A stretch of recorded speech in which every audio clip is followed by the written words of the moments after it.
All right, everybody, we got another very special guest for you all. I want everyone to welcome to the show Jason McNamara. Welcome, Jason. Greetings, gentlemen. Thank you for having me. Yeah, it's thanks for being here. And while we won't try to talk too much about horror movies and Halloween. We can spend the Um, whole time.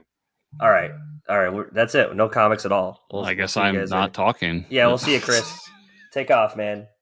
Scram. I'll play with my Squirrel Girl figure. Yeah, there you go. Well, some people collect serial killer figures. I have my squirrel girl figure.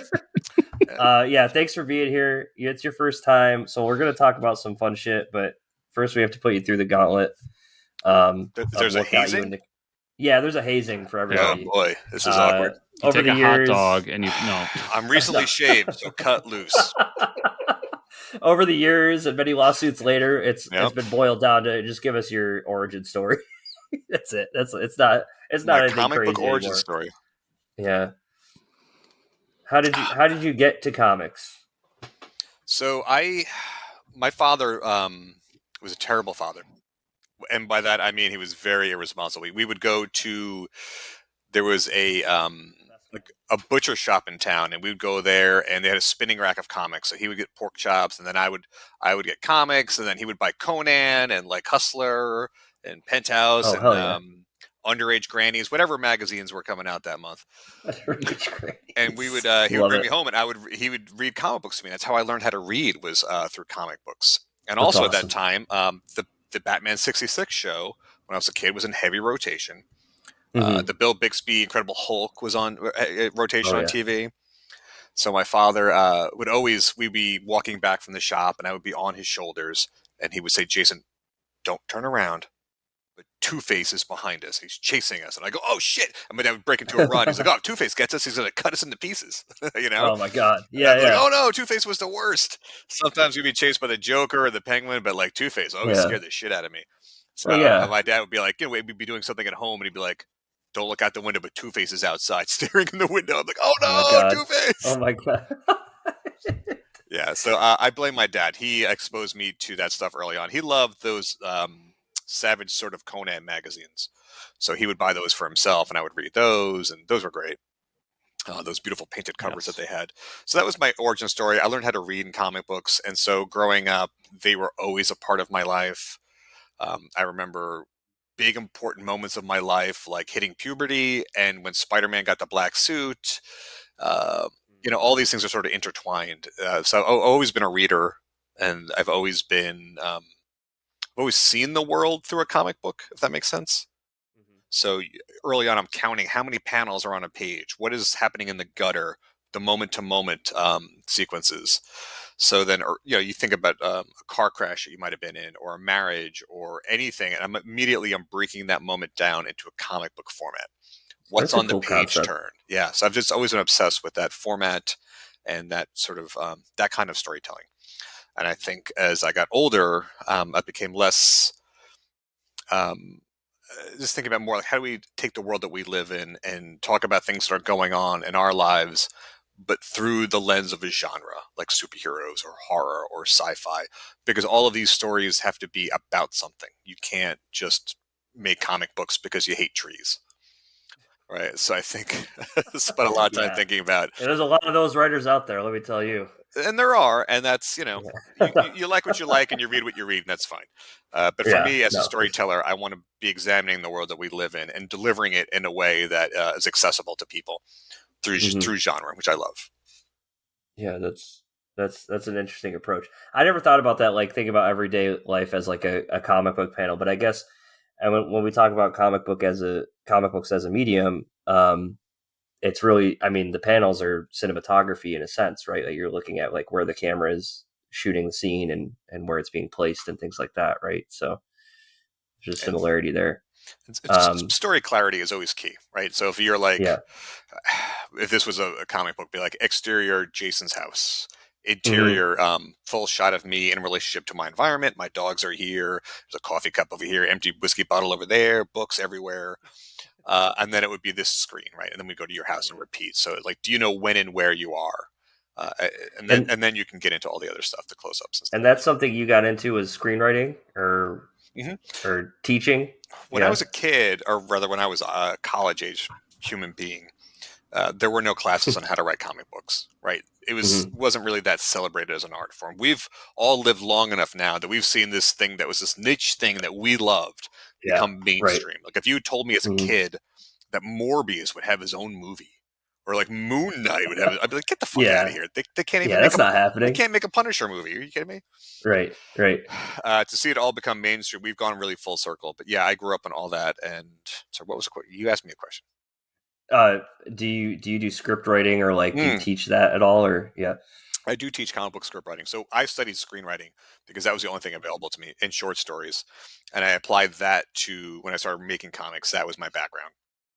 And now I've done it long enough that when there's a school here in town called Pacific Northwest College of Art, it's an art school, they had need for so many of their illustration students want to make comic books and they didn't have someone to teach them how to write for comics. So I was hired to do that. And I had to look at my own process because I'd been making comic books since 2003. Um, but I often didn't really realize how I arrived at how I arrived at a finished project. So I had to crystallize my process and then teach it to them. And in doing that, I realized I do have a process for getting a script out, like the idea of a script all the way to a finished book that you can then hold in your hands, right? Right. And Nice. I teach them that step by step. And with anything, if they want to adapt it or throw it out completely, that's fine. But I'm telling them this is how I take it, the process, the steps I use, and if you have a better way to do it, go ahead. If not, you can fall back on this. As long as a comic gets made, it's successful. Hmm. What I And that's, see, I mean, no, go ahead. Go what I ahead. see is a lot of people have ideas for comic books, but they don't know how to finish it, right? Hmm. Um, Right.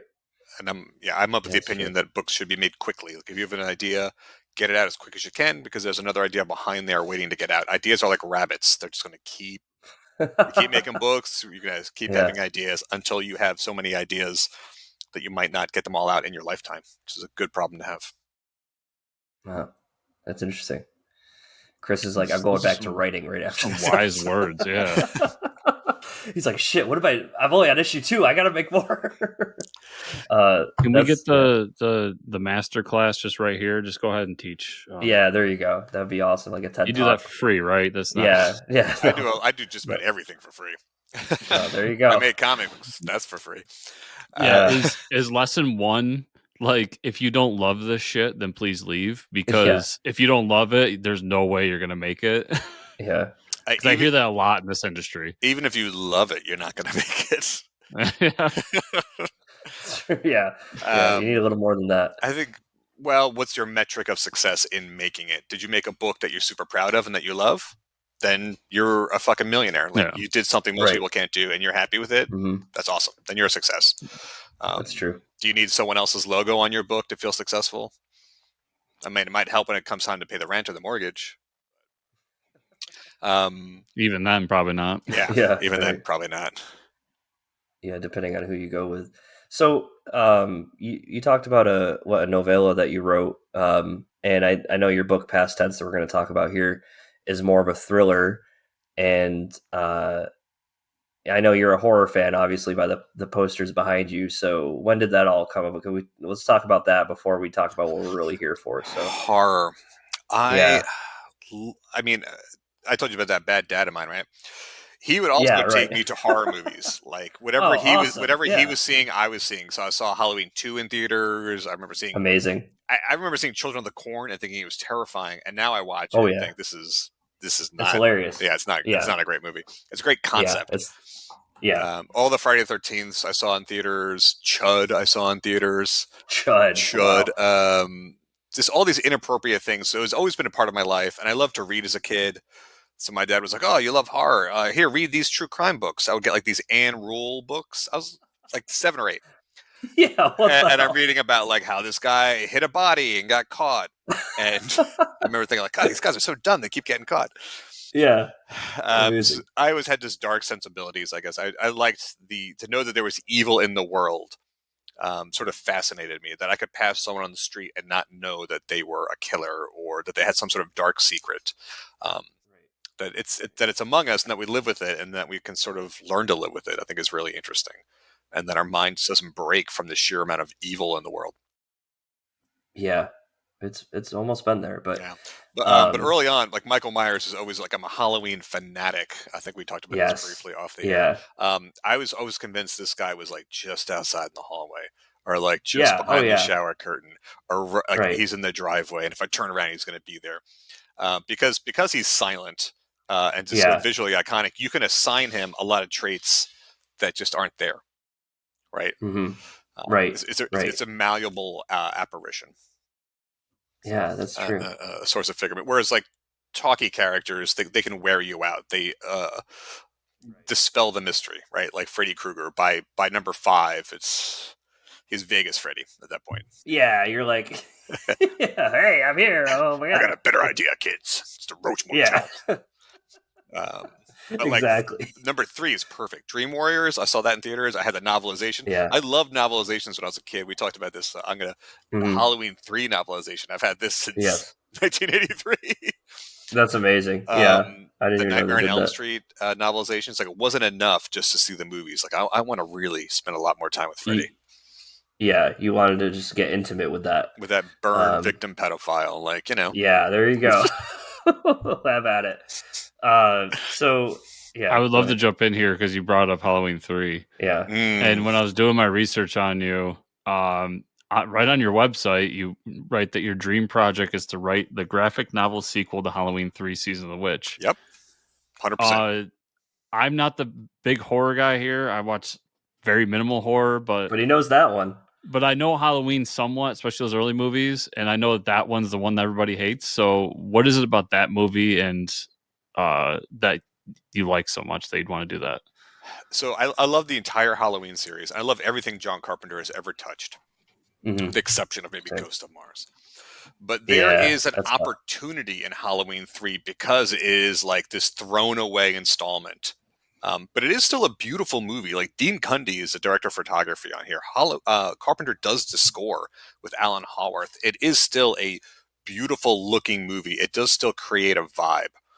The problem with the movie is tonally, it is whiplash inducing. It starts off as like camp, and then you've got a child's head that's caving in, and it's dealing with fears of the time in sort of a chalky way. You've got like technology is going to kill us. Right? Computer chips are evil. They're all going to. Our downfall is going to be computers.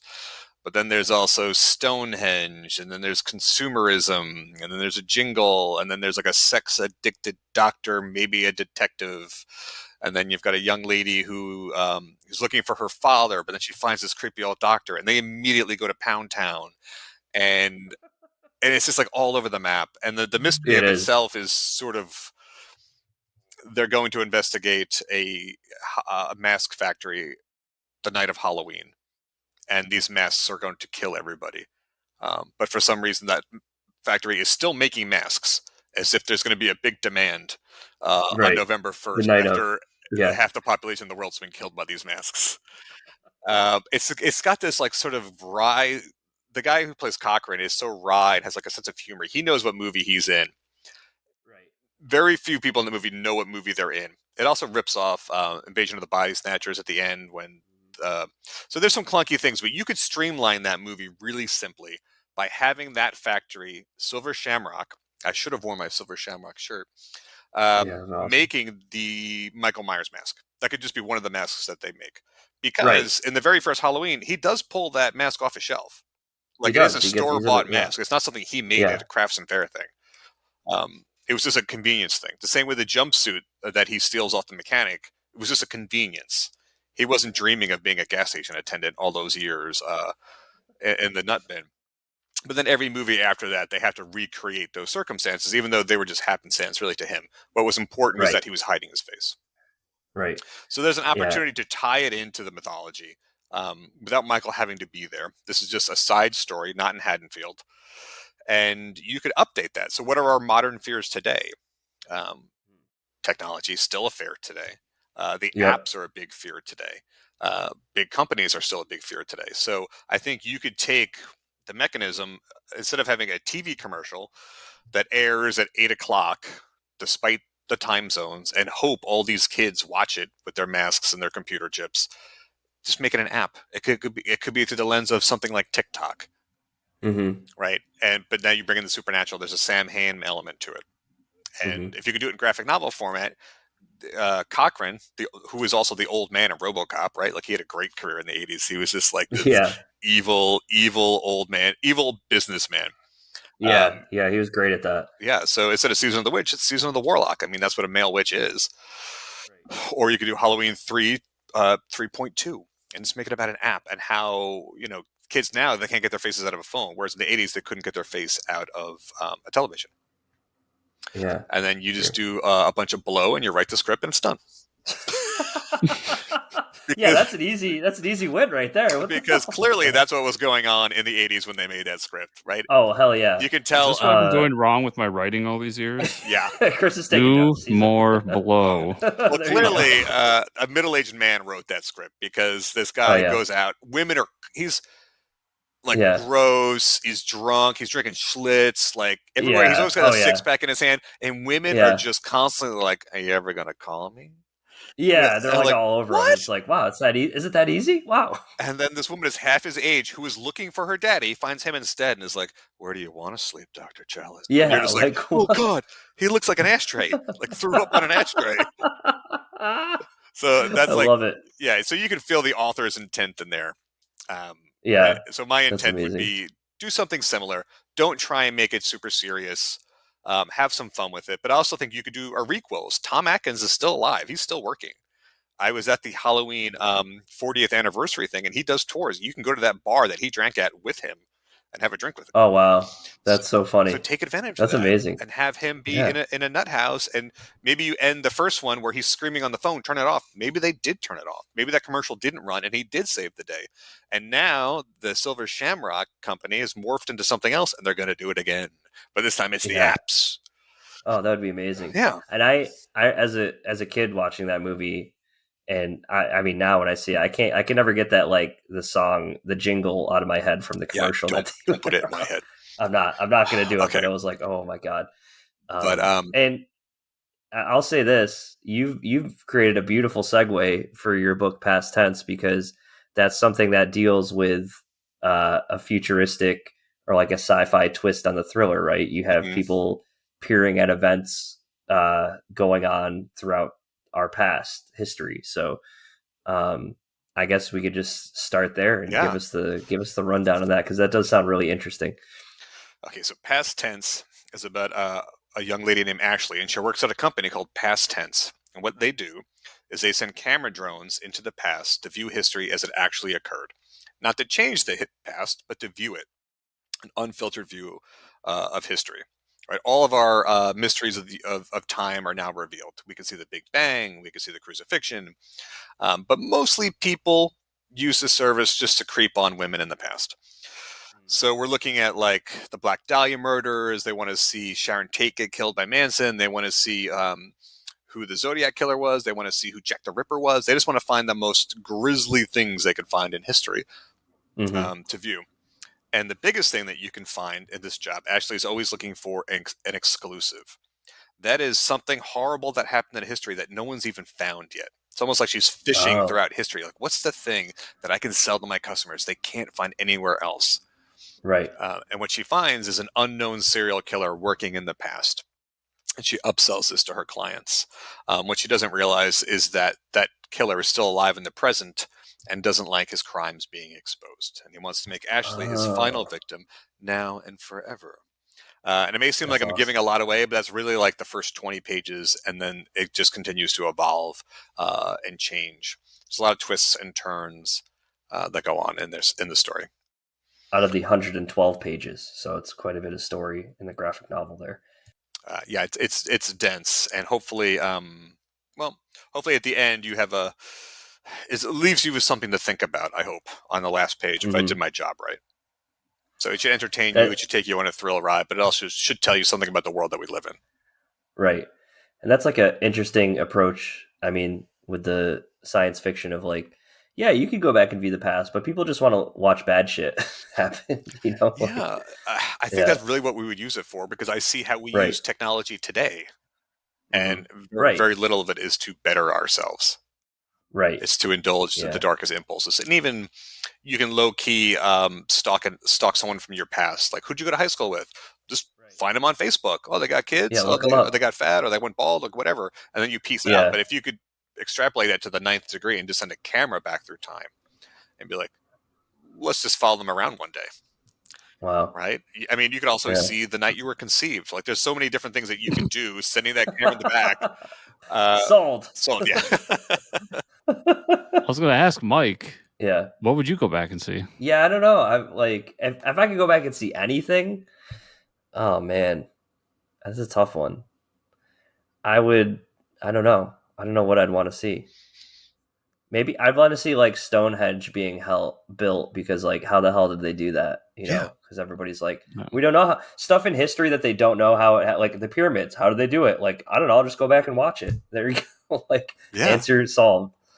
And there's so Or many maybe of something those. to deal with like that ancient alien shit to be like, was it real? Like you know, is it? Yeah, I don't know. That I mean, what about you guys? What would you, I mean for you, Jason? What would you go back and see? I'm obsessed with true crime.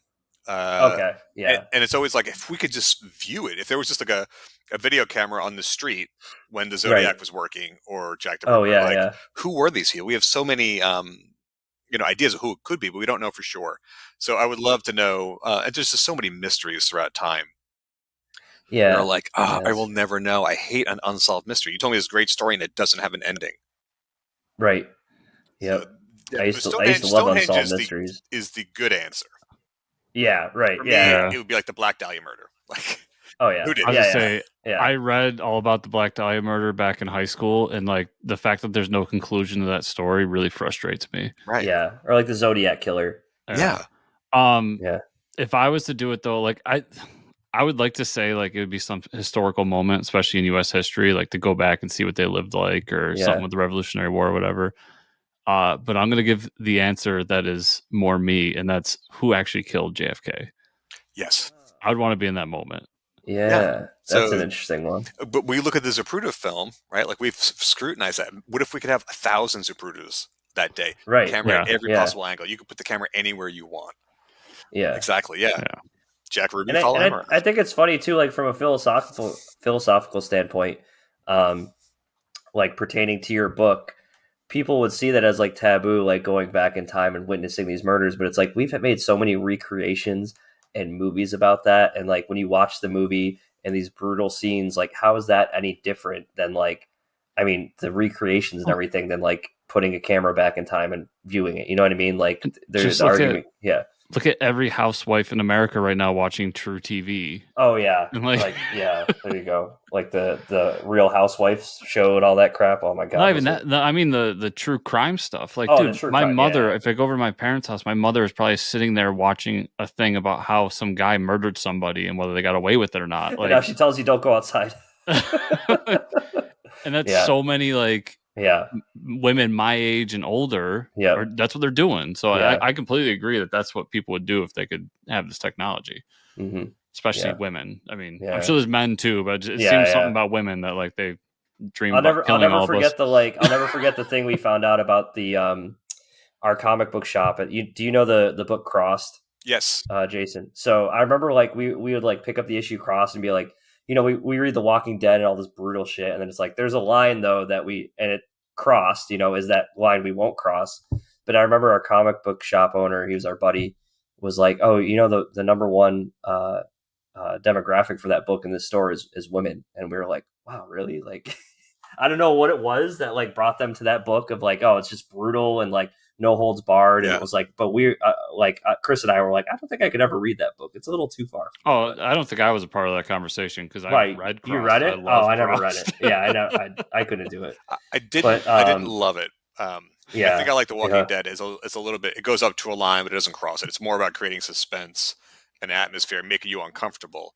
Whereas Crossed is really, it goes for it. It doesn't hold back. Yeah, it's just like, Oh, the entire premise of Crossed is how fucked up can we be? yeah. And there's that's something it. about that clicked with me that I Yeah. really liked. So I would wonder, like, for past tense, how much does one charge for an because I paid for a ghost tour when I went to Savannah, but like how much would it How much would you charge for this tour? I would think, based in the world, I would think it's very expensive. So you're spending 6 minutes at a time in the past. You've got to get the coordinates, and in the book, it's usually people well off are using it. Like Uh, ultra wealthy or yeah, I would say something? like 10. It would probably, to our equivalent, would be like $10,000 Okay. to spend six Yeah. minutes viewing the past. And I also set it up that there are probably other companies that are doing this. There's probably a few companies Okay. doing this because Hmm. we mentioned one called Faithful Perspectives, and I'm Oh assuming they wow. would more focus on religious experiences, right? Like they're going Okay. to tour you Yeah. around all the landmarks that are going to reinforce your faith. But the other thing Yep. that you mentioned is we could show people a camera of what happened in the past, footage, and they could still be like, "But I don't believe it."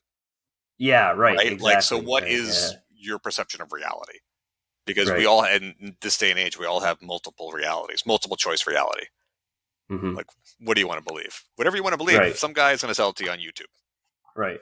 Well, that'd be interesting too. Like if you have like a company that's solely based on religion, then it's like, well, you could go back and witness one murder or with the Dahlia murders, or you could go back and watch the Crusades and watch them murder thousands and thousands up to millions of people. Yeah. Like, yeah. I'm So sure it's they're more focused on like the resurrection or yeah, but then who knows? They might not want to show people some of those events just by how they were, how they've been like extrapolated over time and things like that. It's like, what do you want to show people? Um, yeah, that's an interesting concept for sure. And it's interesting that it's like a lot of these sci-fi stories, they always take it further. Like you're okay, you go back in time and you can mess everything up. This is like so harmless, and it's like you're just viewing in the past, right? So Mhm. just something that simple, and then like how does that change people, Like, what do you right? see So in the that's past? And also, yeah, if you're looking 50, so there's a barrier in the book. I say you have to look 50 years or further for privacy reasons, right? Because nobody wants to see what you did last night, right, right? yeah, exactly. But it's short enough of a window that, let's say you're an old person and your child was abducted or went missing, you could eventually see what happened to Oh, them. okay. But what was I going to say? What did you ask me? The just the fact of like you're not going back and changing the past. You're Oh, right. just seeing it. Yeah. So there's also this idea that if we can look 50 years in the past, is someone in the future watching us now? And are we ever alone, really? That's a good concept. Yeah, because now you're almost creating like a loop. Yeah, Like, so oh, if we you're can watching, witness the past, you're yeah, looking in the past, going, "Ah, look what those guys did," yeah, and then you're right. picking your nose in your car, being like, "Wait, is there someone here?" Wait, is someone actually watching me too? Yeah, Oh, so that's sort of what I did with Ashley, the main character of this book. She's forced to be in a world that is overpopulated. She's economically challenged. She's got to share this tiny little, almost like a phone, like a closet of a bedroom with someone else. She's put in a really tough situation. So she's trying to upsell Silas Green, this serial killer's crimes, to get herself out of the situation, her and her grandmother out of the situation. But she's also aware that, like, is she ever really alone? Right? Like, so we're almost always constantly invading her privacy and putting her on edge and making her a survivor of this world. And can't you stay one step ahead of this evil that she's found and brought forth? So, yeah, it's interesting. Yep. Go ahead, Chris. I was just gonna say,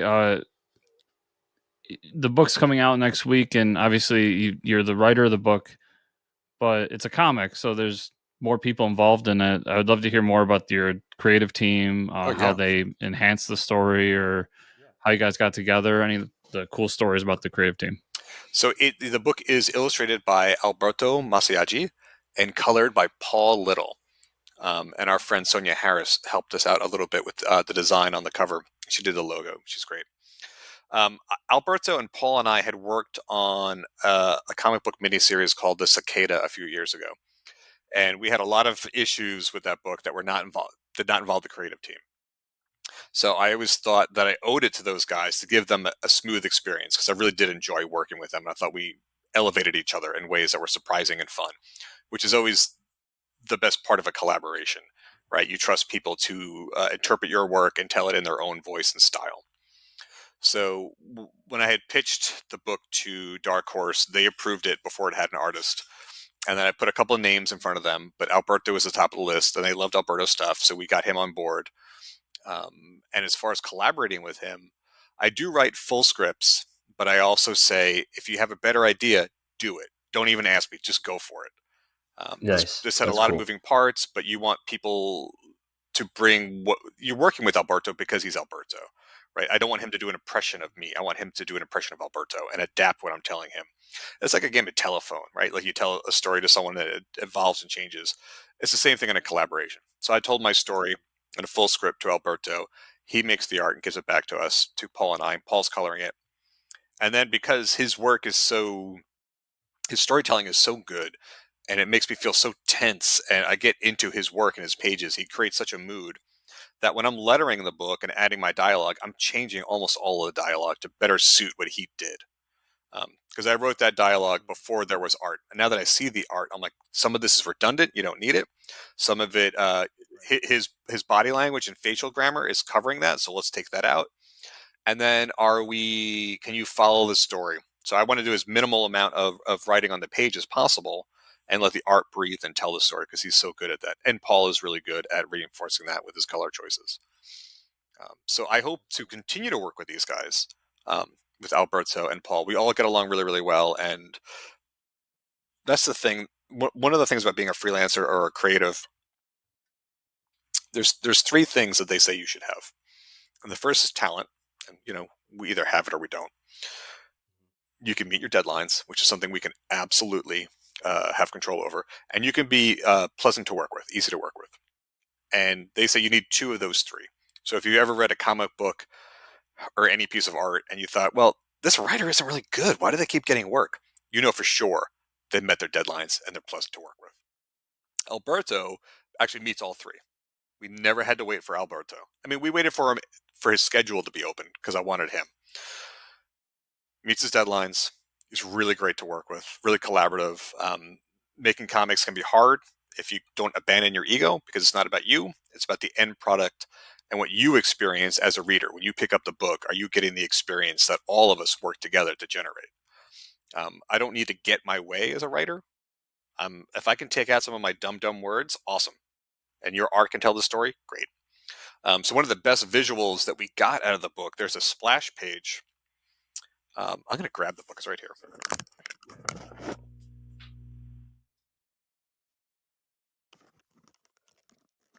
Everybody. There's a splash page towards the end of the book that was adapted from what I wrote. I had written a piece, and we do a little in the back of the book. We have a like a making of section, and I had written it one way, and Alberto was just like, "Hey, I got this other idea," and I was like, do it, please."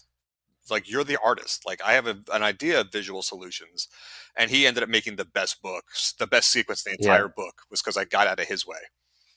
That's awesome. And just supported him because he's my partner. And creative relationships are like any other relationship. You just have to be unrelentingly supportive for them to work. You can't blink. You can't hold back. You just say, we're partners in this. And if you see a certain way, let's do it. The answer is always yes. As long as the story is it's a thriller and a mystery. So there's some clues that definitely have to be dialed in. But outside of that, we give each other a lot of free reign. And I love working with him. And I would like to work with him. We're talking about doing something more in the noir realm next time. And I would love to just do a book with him that maybe has like 3 panels on a page and just really lets it breathe. Because this is a sci-fi book and there's a lot of details we have to get across, it has a running narration throughout it. So there is quite a few caption boxes on some of the pages. I would love to do a piece with him where we took all of that out and we just let him breathe, almost like a Western or a noir piece that is like really dark, shadows, heavy inks, and we let him go because he really, really excels in that space. So that's the collaboration. We just like working together. The email chains are always popping off. I still hear from him. I still hear from Paul. We just like working together. And when you can find those people, it's really, it just takes flight in a way that's easy. Like, this was the easiest book I've ever worked on. I mean, it's work. I lettered it. I wrote it, and we shepherded it with Dark Horse and my editor there. We shepherded it through, but it was always in motion. It never had any problems, and the team was just always supportive and lovely to one another. So it was a luxurious experience. I love Alberto's art, and I can see that being his style working for a noir book too. But if anybody's interested in seeing the art, you could actually, if it's on Amazon, you could just click on it and take a look at the first 10 pages or so are there, and it's really good stuff. I think it flows nicely Yeah, he really Yeah. creates a with the story. mood. Like I Yeah, just for feel, sure. and because we're putting people through horrible events, Hmm. I don't have like a visceral approach. I love horror, but I am more in the Hitchcock Carpenter realm than I am Hmm. in like Saw or Hostel or something like. I get that too from the book. I do see that. Like it's not, you don't need the gruesomeness in your face. No, but All of it. Yeah. if we're relying on that, then we are actually perpetuating the very thing that we're critiquing in past tense, right? If people are Mm, using right. technology to exploit the most vulnerable among us, we can't then just do a book about like chopping women to bits and then Yeah. showing Right. all that. Exactly. Yeah. Um, Yeah. That makes sense. Yeah. And I think it's kind of a part two to that question. The book's coming out from Dark mhm. Horse. So I have you worked with Dark Horse before? If not, how'd you kind of hook up with them for this book? So I had not worked with Dark Horse before. I've started in 2020, 2003. And I've largely self-published or gone with small publishers like AIT Planet Lar. I had a book called The Rattler that I'm super proud of that came out from Image in 2016, was another graphic novel. So, but again, I don't wait for opportunities to come to me. I make my own opportunities. And if we can work with a publisher or a larger distributing agent, great. I'm always open to that. I don't have to go my own way, but I'm also not going to stand still and wait for someone to say, Jason, we're giving you permission to do what you love. Like I'm doing what I love no matter what. Um, but I had been introduced to Brett at Past Tense. I'm sorry, Brett Israel at Dark Horse through someone that he had worked with, my friend Justin Greenwood, just unsolicited said, "Hey, I think you two would get along great. I think you two might make, might have something in common." So I sent Brett three pitches, three quick pitches, and that is a pitch would like an elevator pitch is 3 sentences. So I said, "These are three things that I'm thinking of working on." And he picked past tense out of the three. I, of course, had an outline ready to go, so he could see I had control over the story from beginning to end. An outline, this is like a page and a half. It's almost like just this is how the story flows, this is how it ends. And an editor, a gatekeeper, a producer, anyone who's going to invest time and energy and money in your project needs to understand that you know your project from beginning to end. And it can change, and it does change a little bit. As you script it out, you discover things about the characters and the world that just aren't going to be in the outline. The outline doesn't solve everything, but it's got the flow of the story. And he liked it, and then it got approved, and then we've been off to the races. That's awesome. Yeah, and they've Great been story. really supportive and great. Very, you know, they just liked the project from the get go. There wasn't a whole lot of changes in the process. They liked the book. Great. That's awesome. Yeah, that'd be cool if you work with them in the future too. You Um, know, the relationship's good, but the hard truth is like you have to make people money, right? yeah, Like, it doesn't true. matter you're a nice Right. guy. It doesn't matter you're a nice guy. You do good work, that's great, but you have to sell books and you have to make money, and then they'll bring you back, and you can continue to do that.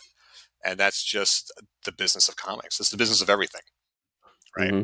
So if I'm back on So, Kickstarter for a couple of years, that's okay. I'm going to be telling the stories I want to tell the way I want to tell them, and I hope I get to work with Dark Horse again because it was a great experience.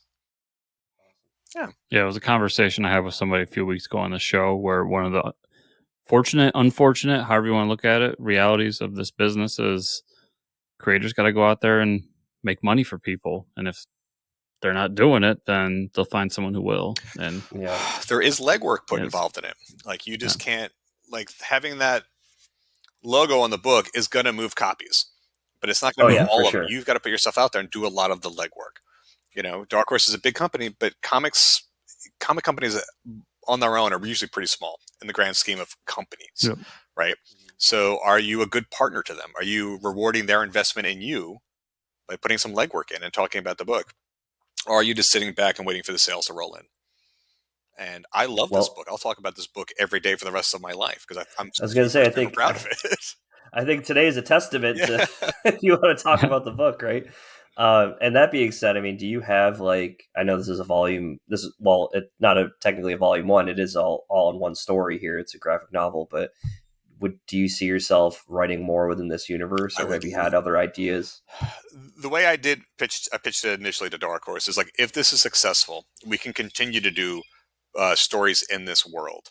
Self-contained. I love self-contained books. I want to pick up a graphic Yeah, novel, have a beginning, middle, and end, and put it down and be complete. right. Especially in the indie world, I've been taught, and I've seen this time and time again. You can start a book, but how many indie books, like if it's a 24-part miniseries, how far are they really going to get in there? Right. I might get one or two, Yeah. and then it peters off. And then, like, I'm invested, it goes nowhere. I want someone to know you get the whole thing.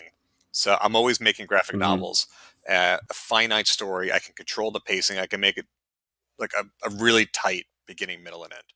That said, Ashley's story is concluded in past tense. This is a standalone volume, gives you everything you need for the world. Yep. If possible, I would love to go back and do different stories with this mechanism, because the idea of sending camera drones into the past and seeing something you shouldn't is such a, like, everyone on this call could take that concept and do something radically different with it. It doesn't have to be a slasher. It doesn't have to be a killer story. We could talk about any number of things using this mechanism. As long as it says something about the world that we live in today, I think it's ripe for it's rife for exploration. Gotta hydrate, Mackie. Yeah, there you go.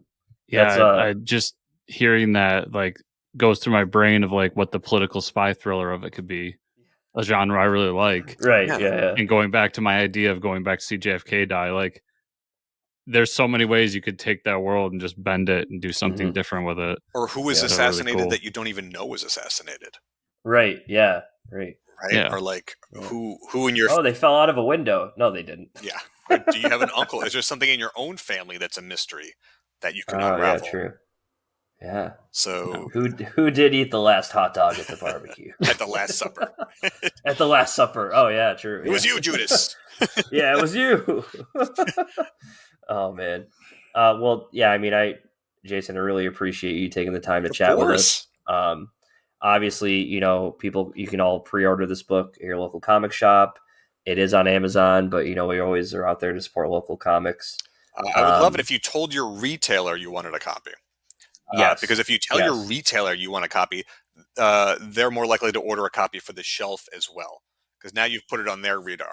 So almost if you tell your retailer, you're almost ordering 2 copies for old Mackie. That's a good way to think about it. And plus, you're supporting a local comic shop. Yes. Supporting a local comic shop, and every copy sold keeps me off the street. But more importantly, it keeps me off your street. Yo, nice. Nice. That's great. Yeah. That's a great slogan. Put it on the book. Buy copies so I don't murder you. No. Yeah, this I'm excited for it. I'm definitely checking this one out, and I sent you guys a copy. Did I not? Yeah. No. No, I didn't see one in the drive. What? No. What? I'm the worst guest I was just going to buy it, so now you don't have to. It's all right. You're going to miss out on the sale if you send us one. So I'll buy it. I need that sale. Yeah, that's all right. Hey, it's all good. I'm shocked. I'm a terrible guest. I thought I sent it to you. You might have, and I might have missed it, but usually Chris will diffuse it to me. I 100% sent it to you on June 11th at 4:05 a.m. See, I'm a space cadet, everybody. I told you. I'm just working with these preview pages over here. I could have read the book by now. It's all right. I'm going to read it after this for sure. Awesome. I'm never giving it to him just so he has to buy one. Yeah, that's why he didn't send it to me. Yeah. But if our listeners and our viewers want to follow you and all the stuff you're doing, do you have any social media you want to pimp out? My lordy Lou. I'm on Twitter. I'm still there. Oh, right. I'll be probably the last person on there. At Jason. I feel like we say that every week. We're all still there for how long we do. The last tooth in my rotten jaw. At Jason McNamara on Twitter. But I also have Instagram. I'm Ramonsome. I'm a big Ramones fan.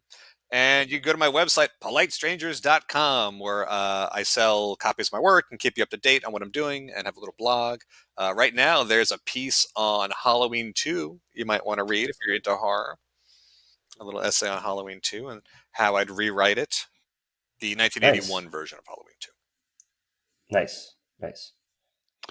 And to everybody out there listening and or watching, I will have those links in the show notes down below to Jason's website, to the previews catalog, so you can even get that little number to give to your retailer so you can make it even easier on them to order a copy for you. Or if you're one of those unlucky souls that doesn't have a local comic shop, the link to the Amazon, so you can just pick up a copy through that. Jason, thank you so much for taking the time today. Thank you, my we friends. really appreciate it. Likewise. Yeah, thank you. And we look forward to next time. Praise the Dark Lord. Hell yeah.